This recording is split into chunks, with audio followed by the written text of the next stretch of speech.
করতে গেলে ক্রিয়েটিভ ঝগড়া প্রচুর হয়, তো সেই ঝগড়া এখনো চলছে হয়, যেটা আমরা টিম মেম্বার যারা তারা আমরা জানি। তো একে একে করে সব সেই গল্প, চিত্রনাট্য, তারপর pre production, production, post production পেরিয়ে এখন আমরা ঈদের দিন থেকে সব সিনেমা হলে রিলিজ হতে যাচ্ছে। তো এটা আমাদের জন্য খুবই আনন্দ। আজকে এই মঞ্চে যারা বসে এই সিনেমাটার সঙ্গে অনেকে অনেকে জড়িত আমি দেখতে পাচ্ছি। এখানে আমি অরিন্দকে দেখতে পাচ্ছি, সন্দীপকে দেখতে পাচ্ছি, অরিত্রকে দেখতে পাচ্ছি, রাকাত ভাই,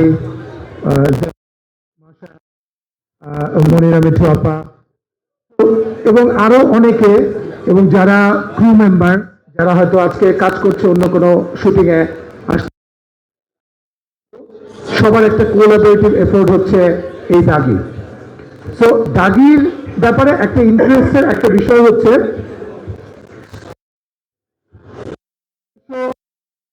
কেন সিনেমা হলে আসছে না সুরঙ্গর পরে, সুরঙ্গ নামার পরে।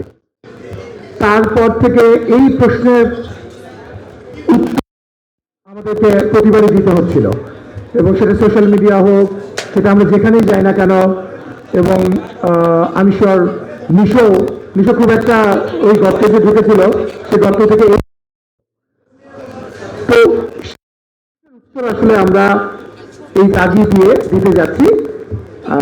এবং আফরান নিশোর দ্বিতীয় সিনেমা পরিচালনায় নিয়ে আমরা হাজির হচ্ছি এই ঈদের দিন। দ্বিতীয় সিনেমা শিহাব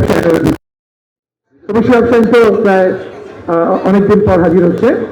তো দর্শক সিনেমাটা তুমি সেটা জিজ্ঞেস করছিলেন, আমাদের যুক্ত হওয়া এবং আফরান নিশোকে নিয়ে, শিহাব শাহিনকে নিয়ে আমাদের 2 বছর পরে হাজির হওয়া আবারও SBF আলফাই এবং চরকি একসঙ্গে। এবং এই তো আজকে আমরা জাস্ট অপেক্ষা করছি রিলিজের জন্য। Thank you so much Shahriar শাকিলকে। আমি একটু জানতে চাই, মানে শাহরিয়ার শাকিল এবং রনি চলতি SBF আলফাই এন্টারটেইনমেন্ট লিমিটেড, মানে খুব প্রেম রয়েছে আছে। তো যেহেতু শাহরিয়ার শাকিলের কথা শুনলাম এবং ডেফিনেটলি আমি একটু রেবন রনির কাছে চলে যাব। আমাদের অসম্ভব প্রিয় এবং দেশের বন্ধুত্ব একজন নির্মাতা রেবন রনি, আপনি যারা আগ্রহী হলেন বা আগ্রহ বোধ করলেন এই চলচ্চিত্র প্রযোজনার জন্য? এই কোলাবোরেশনের প্রসেসটা যদি আমরা শুরু থেকে খেয়াল করি, তাহলে একটা বিষয় কমন, সেটা হচ্ছে